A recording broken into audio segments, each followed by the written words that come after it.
A história ficou conhecida. Em um sábado quente de 77, aconteceu no galpão de uma antiga funerária na zona norte do Rio de Janeiro o primeiro culto da igreja que deu origem ao Universal do Reino de Deus. A igreja se tornou em poucas décadas uma das maiores denominações evangélicas do país. E Edir Macedo, seu líder, um dos homens mais influentes na mídia e na política brasileira.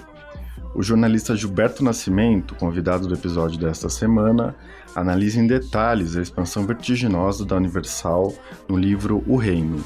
Ele gosta de lembrar que, hoje, Macedo faz parte do clube restrito de pessoas no mundo e é o único no Brasil que controla uma igreja, uma rede de TV, um partido político e um banco.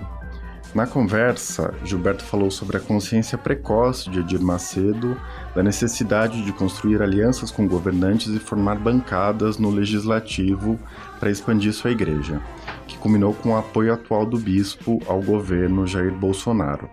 Tratamos também dos inquéritos e processos judiciais movidos contra a Universal e seus líderes e a agenda moral e de costumes da igreja. Gilberto começou a cobrir religião no final da década de 80 e acompanhou os principais episódios que envolveram a Universal desde então. Ele também contou sua experiência como repórter. A edição de som deste episódio é do Renan Suquevicius. Eu sou Eduardo Sombini e este é o Ilustríssima Conversa.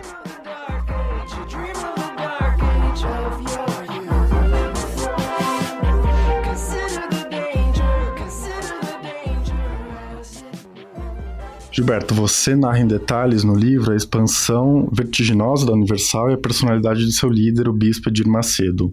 Na obra, você o retrata como um homem ambicioso e obstinado em busca de seus objetivos.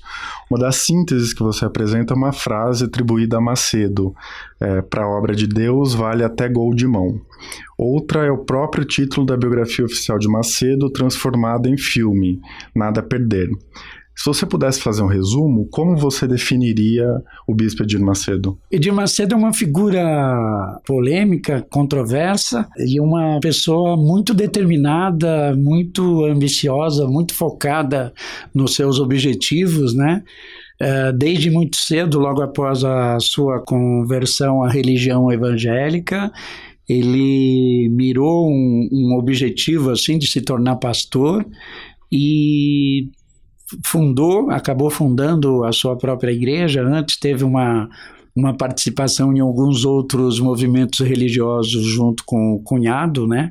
O R.R. Soares, que hoje é líder da Igreja Internacional da Graça, e sempre foi uma pessoa muito focada. Ele começou a pregar num coreto, numa praça no Meia, subúrbio carioca, montou ali no bairro da Abolição o seu primeiro templo no salão de uma antiga funerária, e a partir dali ele foi estabelecendo metas, né? Desde cedo percebeu a importância de utilizar os meios de comunicação, começou alugando espaço em emissoras de rádio, depois adquirindo a primeira emissora, e a partir da pregação feita nas emissoras de rádio, ele ia construindo templos, né? Inicialmente montava um núcleo pequeno ali de pessoas, depois, quando havia um número que ele considerava suficiente, ele ia inaugurando o templo. E foi aumentando esse número de templos, aumentando o número de emissoras de veículos de comunicação, até chegar na sua TV, até conquistar um espaço político também, o poder político ele achava uma coisa muito importante. Então ele sempre foi uma pessoa muito focada. Ele delega poderes aos seus subordinados, mas comanda tudo de cima, né, com mão de ferro, de certa maneira, e mostrou-se um empreendedor, um realizador, né, uma pessoa de visão que ia sempre percebendo o que estava na frente e o que era preciso fazer para crescer muito mais, né? Ele chegou a ser, hoje, acho que o único brasileiro que tem sobre seus domínios, né, uma rede de televisão, uma igreja, um partido político e um banco, né? Ele é sócio do Banco Renner. E uma questão interessante que você ressalta no livro é que ao longo dessas décadas de evolução da Universal, a igreja sempre cresceu na diversidade e usou a seu favor uma atmosfera de guerra santa, não é? Em um trecho você escreve, abre aspas, a igreja identificava seus inimigos e mobilizava os fiéis para combatê-los, cultivava a ideia de perseguição e a necessidade de superar obstáculos, representados pelo mal, o demônio.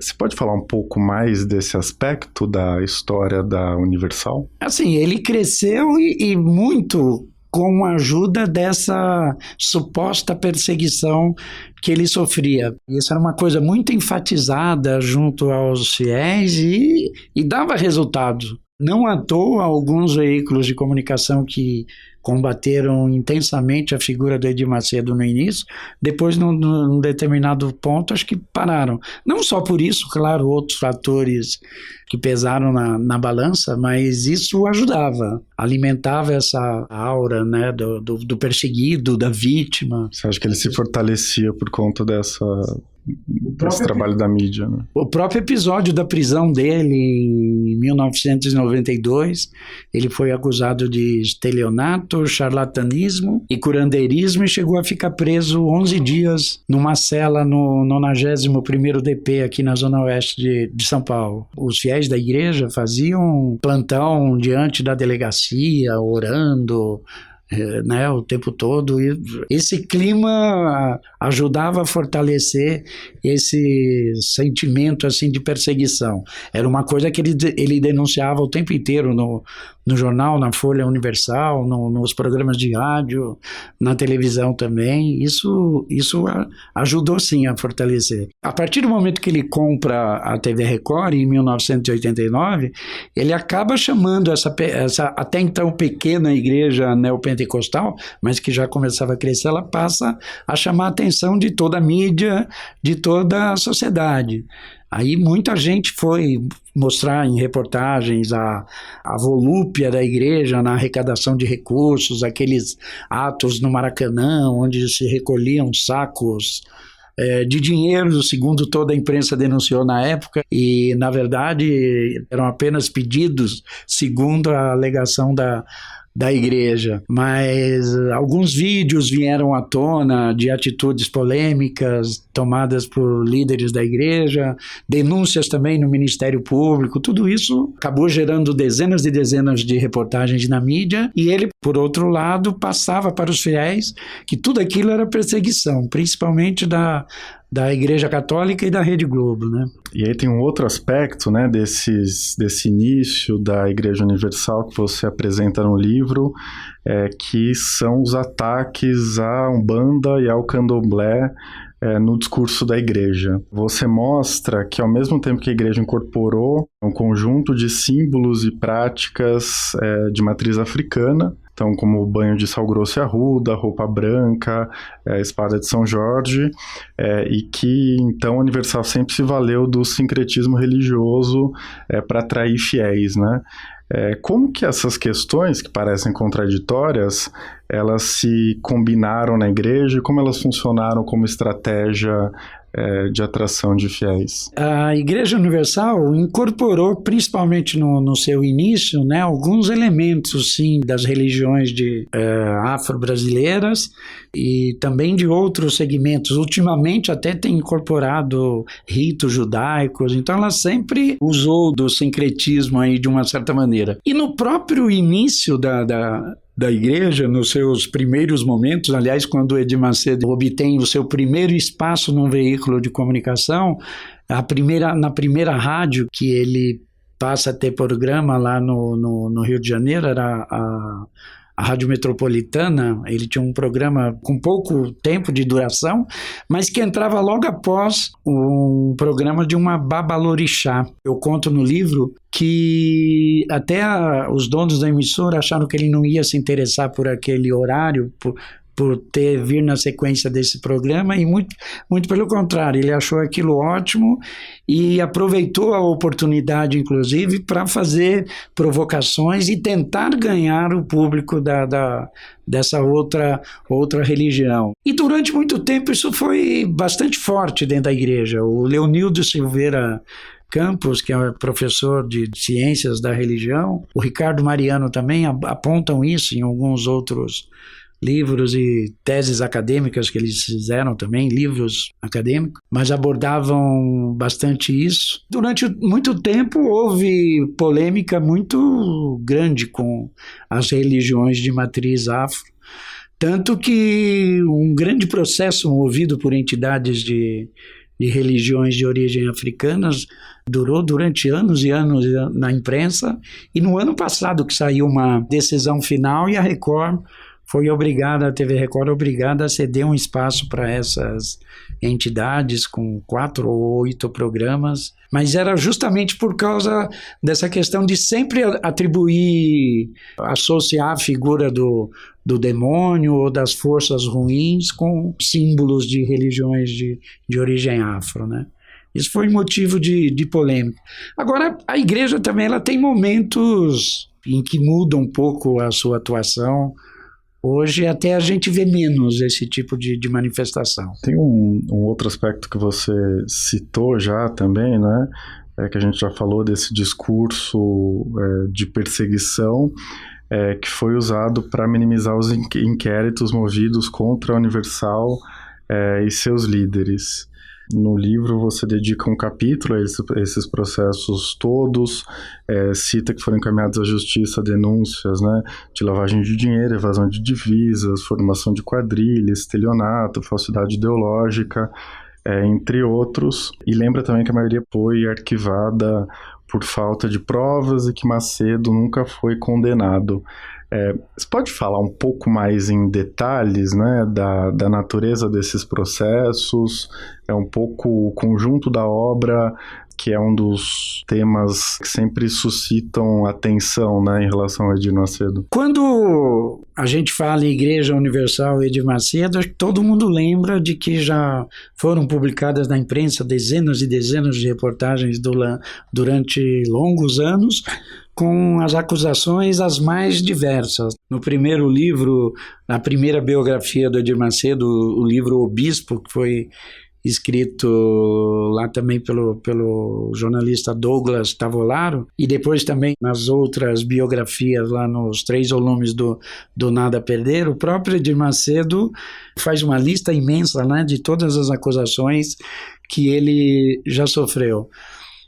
O primeiro processo que chamou a atenção, que causou muita polêmica, que motivou inclusive a prisão dele por 11 dias, foi a da acusação por curandeirismo, charlatanismo, né, e estelionato também, que ele era acusado ali de enganar os fiéis e tal, que começou até a partir de uma denúncia num templo aqui no bairro, num pequeno templo aqui no bairro de Campos Elíseos. Depois veio o processo da compra da Record e mais tarde acusação de lavagem de dinheiro, que a partir do momento que o Ministério Público, Receita, Polícia Federal, todo mundo começa a investigar a compra da Record, aí se descobre que a igreja havia se utilizado de empréstimo que teriam vindo do exterior, de 2 offshores, né, de 2 empresas em paraísos fiscais, e que doações da própria igreja teriam então saído do país, sido trocados por dólares.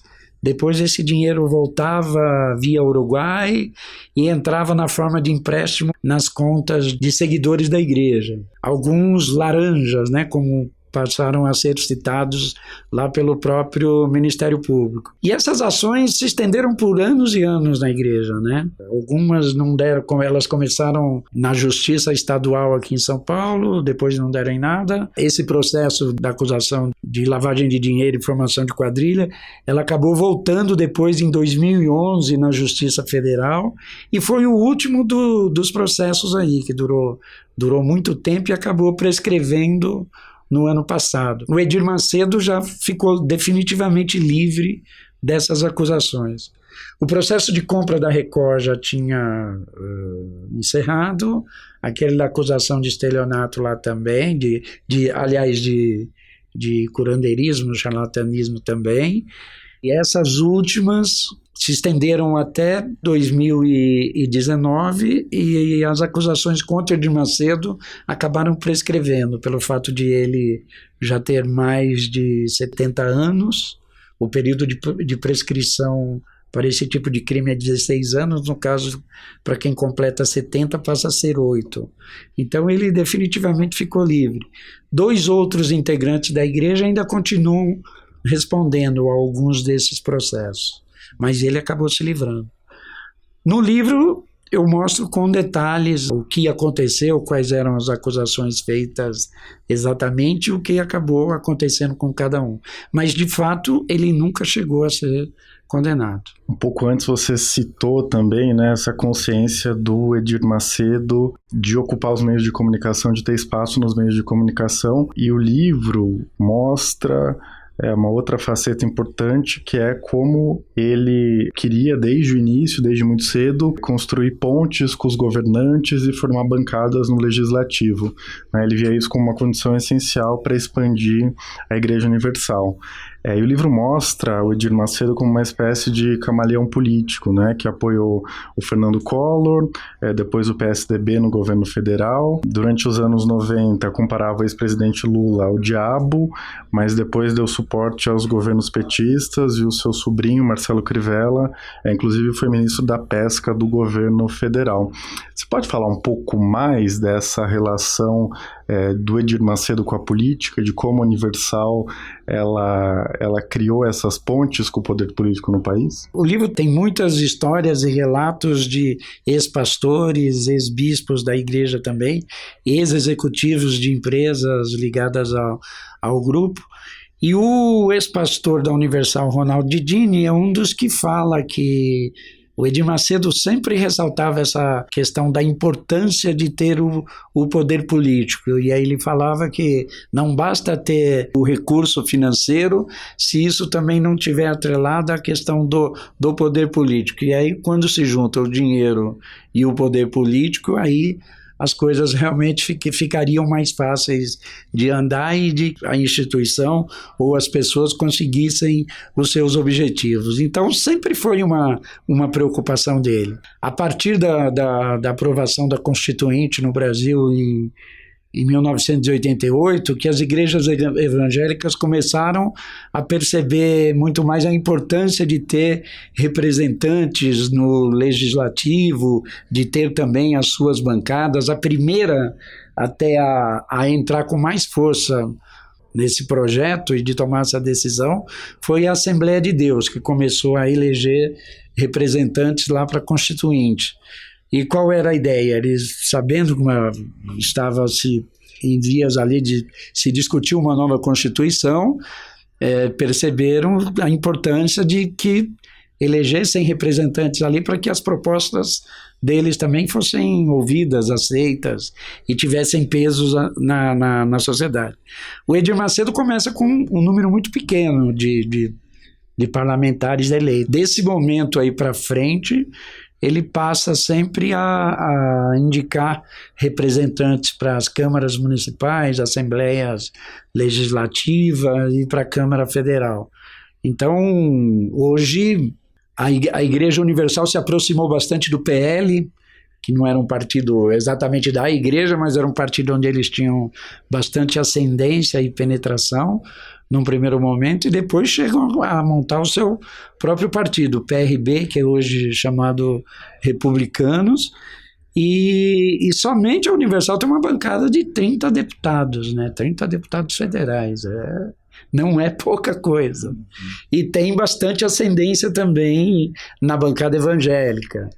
Hoje, a Universal, inclusive, se afinar mais politicamente com líderes de outras igrejas também. Já na última eleição, alguns membros de algumas outras denominações começaram a se aproximar do PRB também. Essa é uma forma de distensionar um pouco as relações com as outras denominações evangélicas? Porque no livro você mostra que ao longo dessas décadas o Edir Macedo comprou briga com várias outras igrejas, né? Há depoimentos dele, onde ele critica pastores de outras igrejas, chega a dizer que todos os pastores são endemoniados, né?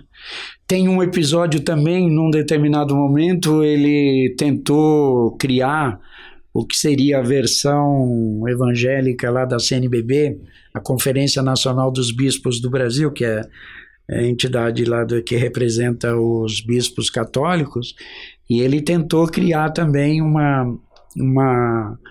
essa sua versão em parceria com um representante da Assembleia de Deus, mas depois a coisa acabou não dando certo.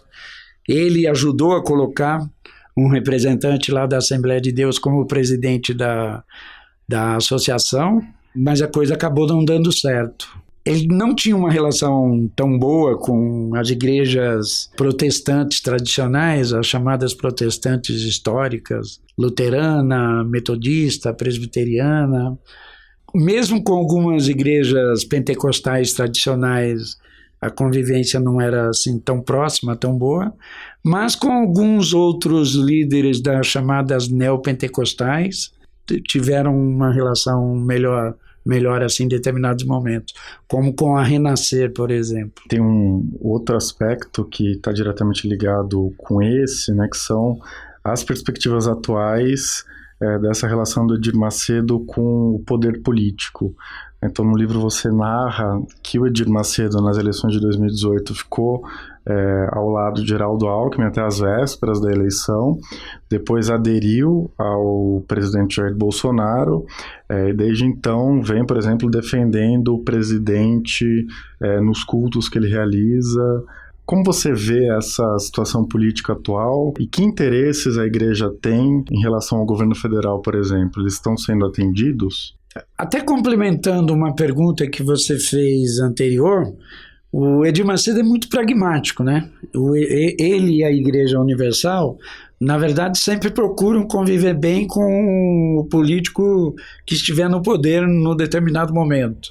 Eu acho que ao longo da história deles fica claro a importância para eles de conviver bem com o governo, de procurar fazer com que seus pedidos sejam atendidos, né, com que as suas propostas sejam contempladas. E aí é um jogo de interesse dos dois lados. Eu acho que as lideranças políticas, os governos de maneira geral, querem estar bem com uma igreja que tem um número imenso de fiéis, com uma igreja popular, e é mais ou menos sabido que nessas igrejas a decisão tomada pela liderança, em geral, ela é acatada e seguida por praticamente todo o rebanho. As igrejas decidem, essas igrejas neopentecostais principalmente, decidem que vão apoiar determinado candidato, e praticamente todo mundo vota ali, todos os seguidores, os fiéis, votam sem muito questionamento. Então, os líderes políticos, os governantes, vão atrás também desse tipo de apoio. Então, é um jogo de interesse ali dos dois lados. E a gente mostra que eles sempre procuraram se aliar a quem estivesse no poder. E, às vezes, fica provado ali que não tem critério ou avaliação ou aquilo que se fala depende muito da circunstância e da conveniência, né? Um dos exemplos é esse. O Lula era representante, a esquerda era representante do demônio, do Satanás e tal, mas depois, quando ganha a eleição também, o Lula era atacado violentamente nos programas, nos cultos, nas reportagens do jornal oficial da igreja, Folha Universal, era atacado como representante do demônio. Aí do dia para a noite ele vira presidente, aí passa a ser uma figura boa, interessante, e aí a igreja conviveu com os governos petistas durante 14 anos, né? Os dois governos do Lula e o primeiro governo da Dilma e o segundo que não chegou a ser concluído. Então, fica provado ali também que muitas vezes é uma relação de conveniência. E aqui em São Paulo, também, assim, a igreja apoiava o PT em nível federal, mas em São Paulo era aliada do PSDB, como sempre foi também. Então, a igreja tem representantes no secretariado, tem órgãos de governo sobre o comando de representantes da igreja, já teve o PROCON, por exemplo, né? Depois que rompe com Lula, ela apoia o governo Temer e se aproxima mais do PSDB também. E aqui em São Paulo era aliado do PSDB. Então, o candidato oficial do Edir Macedo na campanha foi o Geraldo Alckmin. O Bolsonaro era o candidato que tinha mais afinidade, um discurso muito mais a ver com toda a prática das igrejas neopentecostais, que são de tendência conservadora, mas o candidato oficial era o Alckmin, e quando ele percebe que o Alckmin não estava emplacando mesmo na pesquisa e o discurso conservador do Bolsonaro ganhava força, ele mudou imediatamente de opinião. Isso foi pouco antes do primeiro turno, e aí embarcou de vez na candidatura do Jair Bolsonaro. E eu acho que o governo atual representa muito mais os anseios dessas igrejas que têm uma tendência mais conservadora. E eles têm uma série de pleitos, né, de pedidos, de facilidades.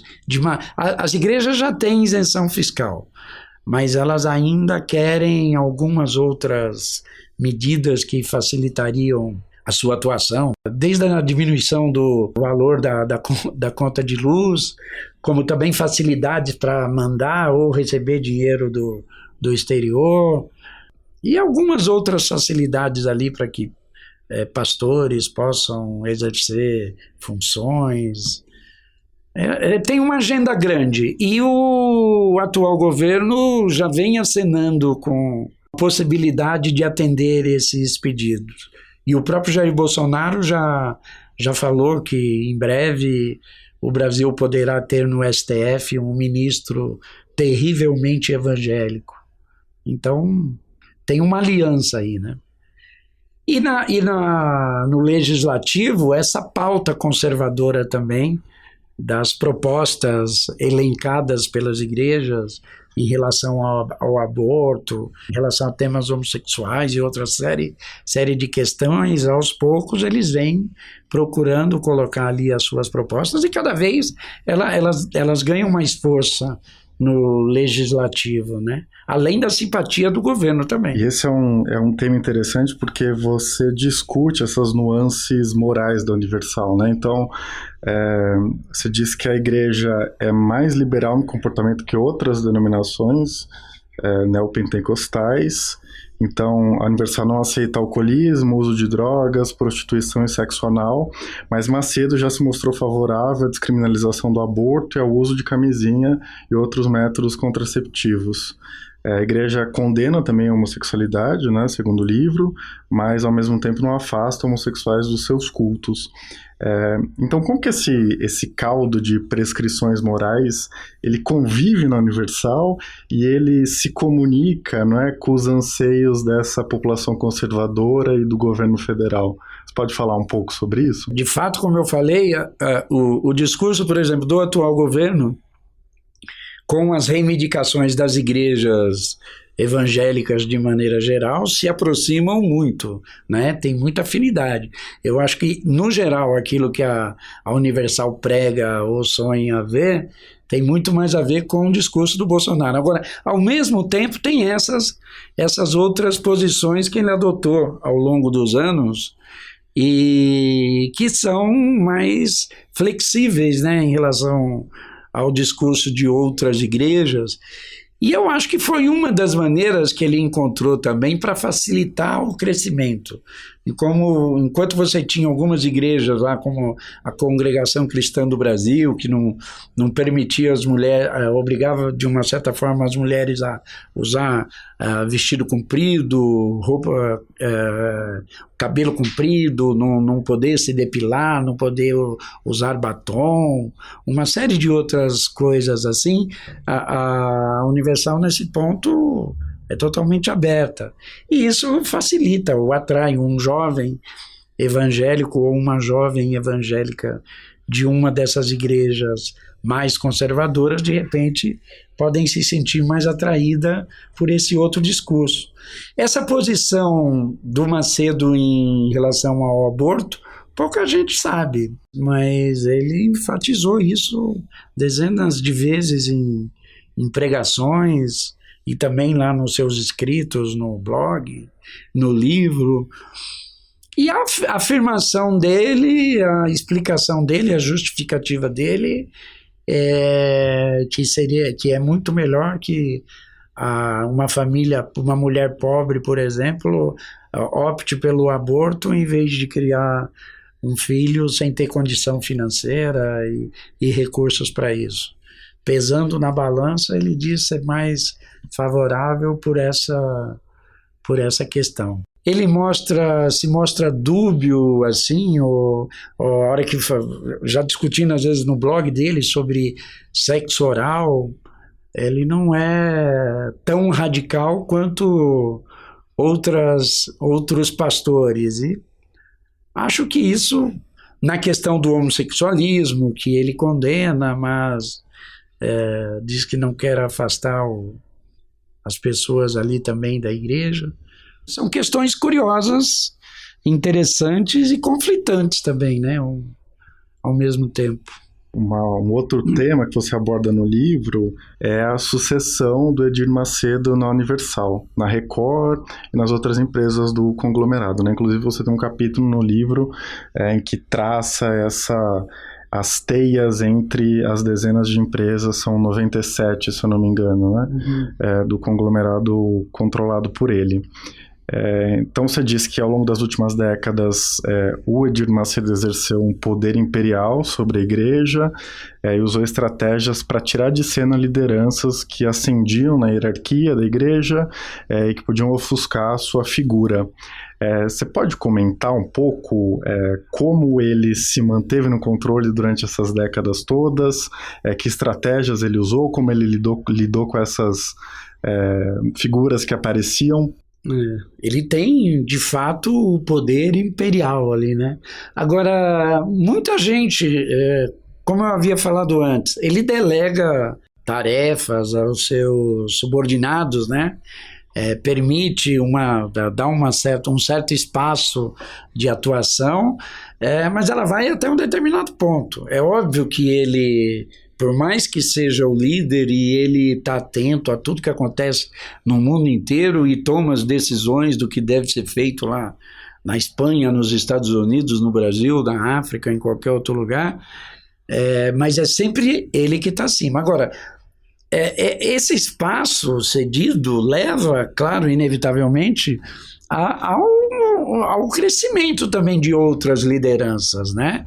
O sujeito que vai dirigir a TV Record, ou o banco dele, ou qualquer outra empresa importante, instituição importante ligada ao grupo, essa pessoa cresce, ganha uma certa visibilidade, mas não pode crescer demais. É isso que fica patente, assim, a gente analisando os casos ao longo de toda a história da igreja. Vários outros líderes da igreja apareceram, ganharam uma certa projeção, mas de repente foram cortados, né? É o caso do ex-pastor Ronald Dini, do ex-bispo Renato Suete, do ex-bispo Sérgio von Helde, que ficou famoso lá pelo chute na imagem de Nossa Senhora Aparecida, e algumas outras figuras até que não são conhecidas do grande público, mas que tinham posição de destaque dentro da igreja. Caso do ex-bispo Romualdo Panseiro. Ele foi o líder da igreja no Brasil, foi líder da igreja em Portugal, comandou também a igreja nos Estados Unidos. Ele tinha uma liderança super importante e quando o Edir Macedo escreveu o primeiro livro chamado O Bispo, ele chegou a anunciar o Romildo Panseiro como seu sucessor. Falou que era o homem preparado, o homem de Deus e tal, e tomaria conta da igreja no futuro. E depois, não se sabe exatamente por qual razão, ele mudou de ideia, nunca mais tocou no assunto, nunca mais falou do assunto.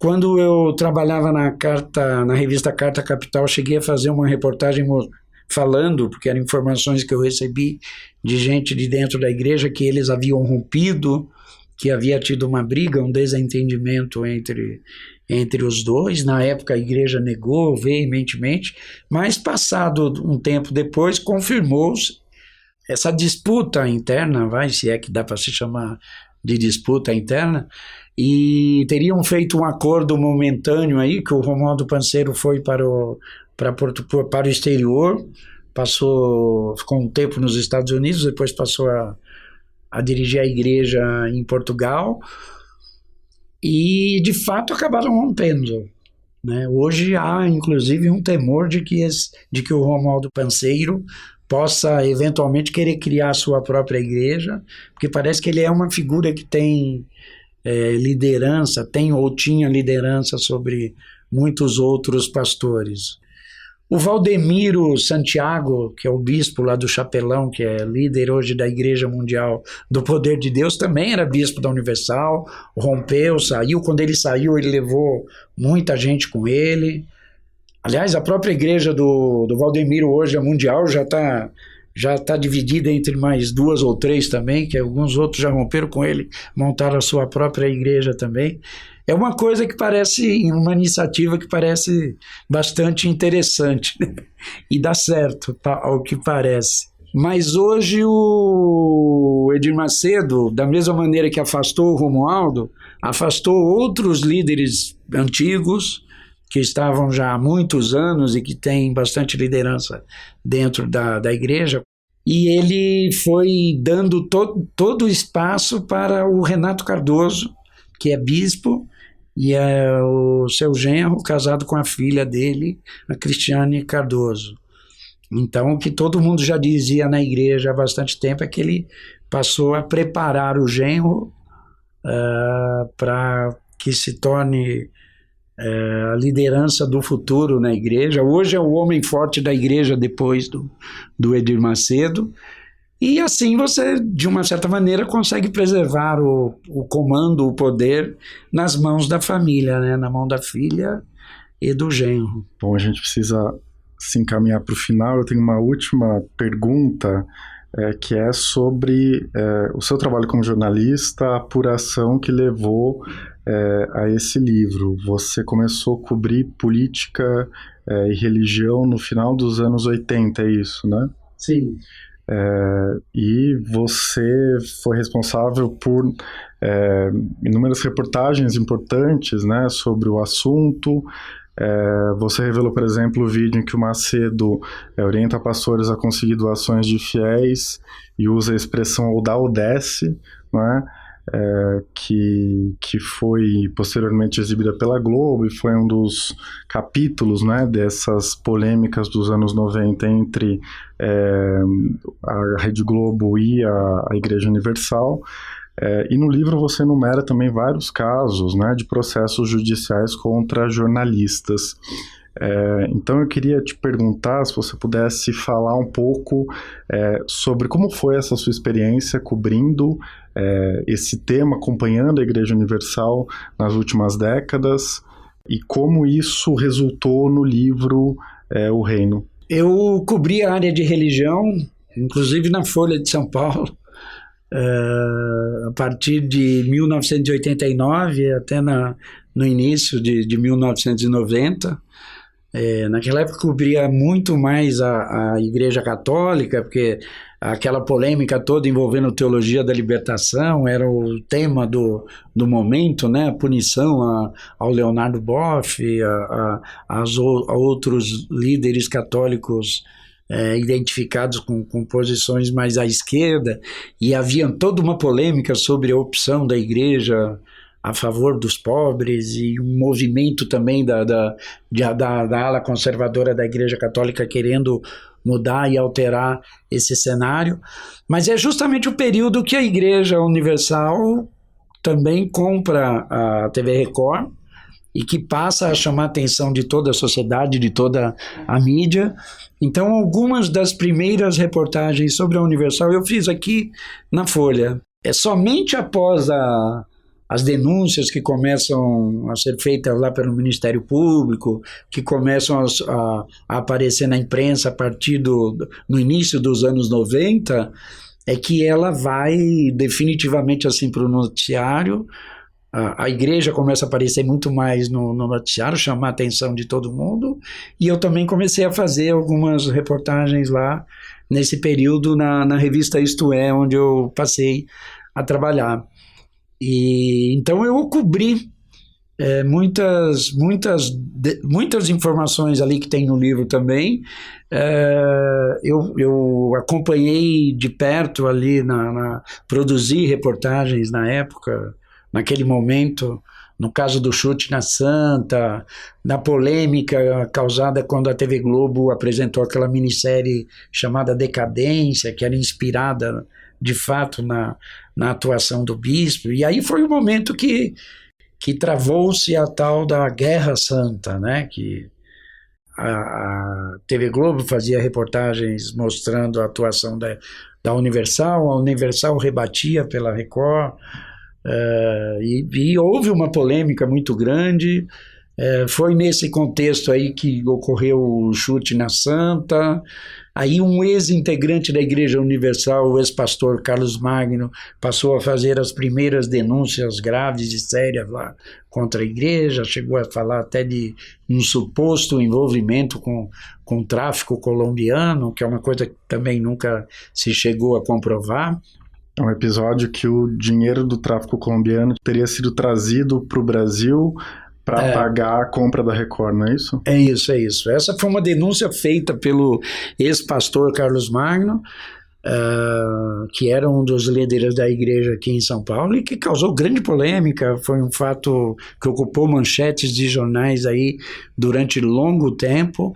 E apurando todos esses casos, eu acabei indo atrás desse pastor chamado Carlos Magno, que ele justamente foi a primeira pessoa que fez as denúncias.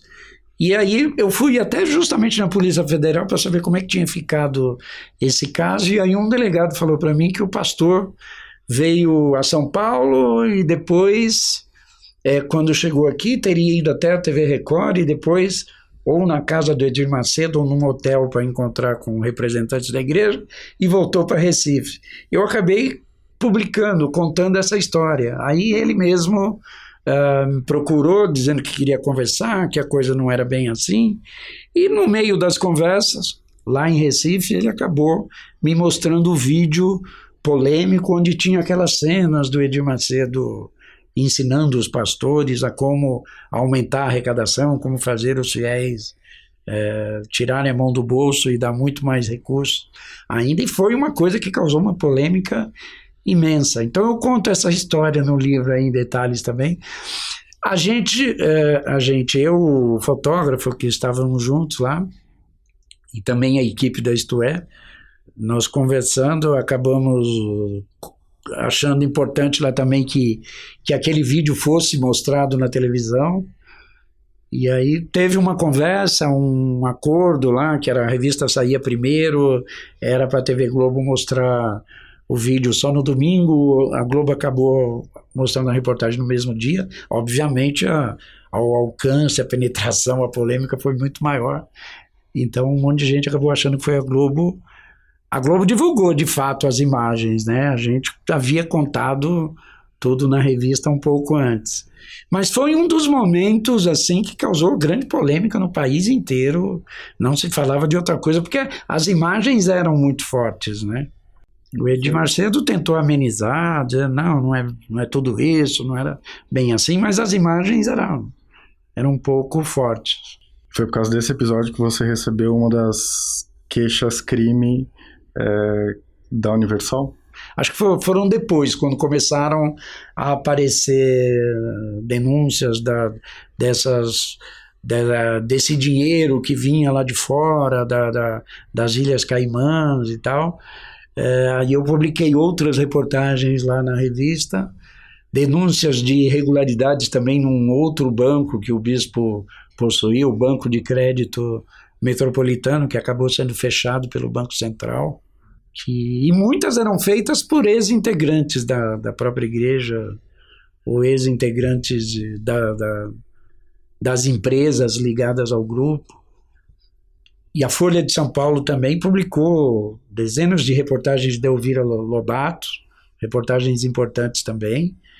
Foi muito contado na imprensa a situação lá dos 100 e tantos processos movidos contra ela em diferentes regiões do Brasil, que era uma maneira de criar dificuldade ali, de obrigar o jornal e a repórter até que se deslocar para lugares distantes, longínquos, né, em toda a parte do Brasil.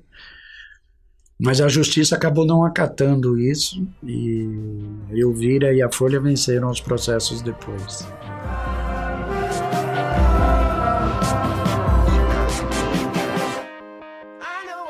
Como vocês devem ter percebido na conversa, o universo das igrejas evangélicas é muito mais complexo do que pode parecer à primeira vista.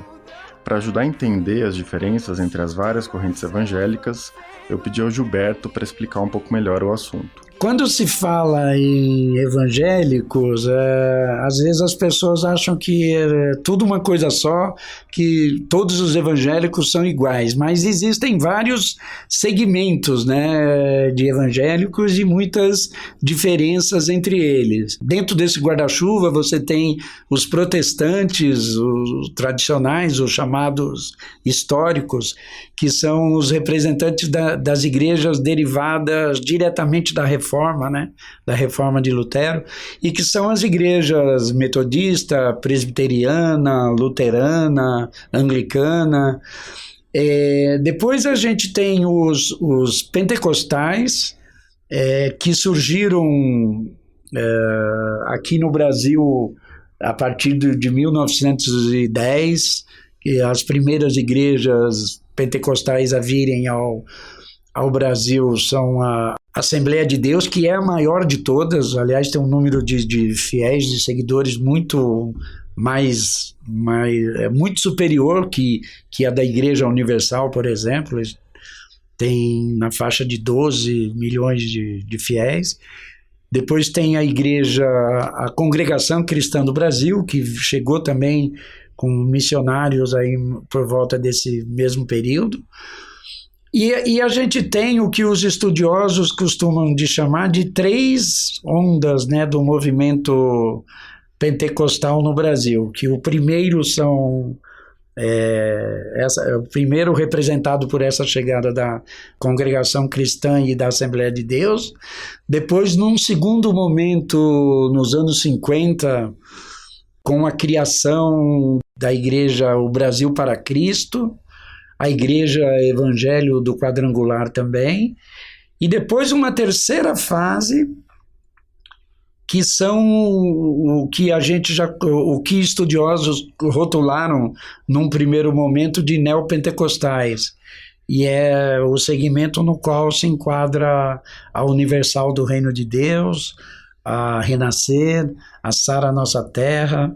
Entre os próprios pentecostais já há 3 grupos com atuações distintas, e todos com com diferenças assim bem acentuadas em relação às igrejas protestantes chamadas históricas, né?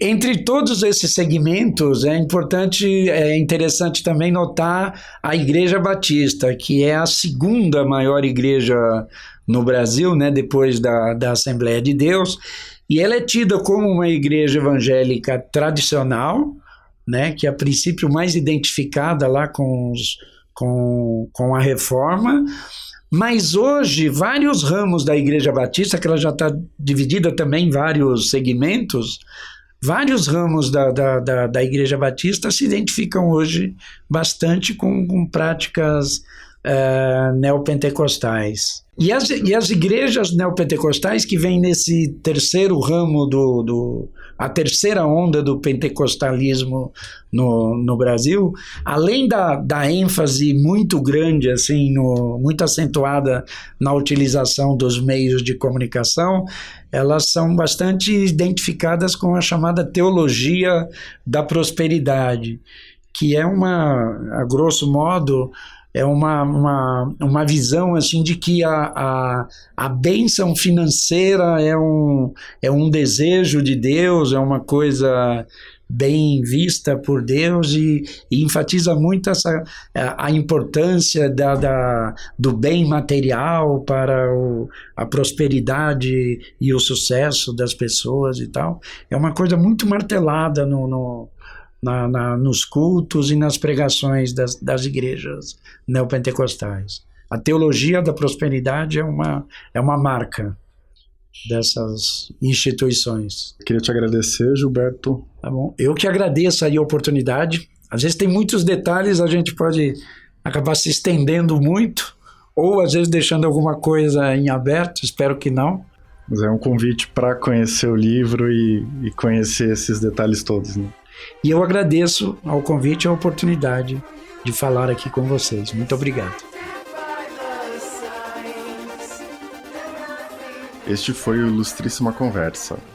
O podcast vai fazer uma pausa no Carnaval e o próximo episódio vai ao ar daqui a 3 semanas, no dia 29 de fevereiro. Até a próxima.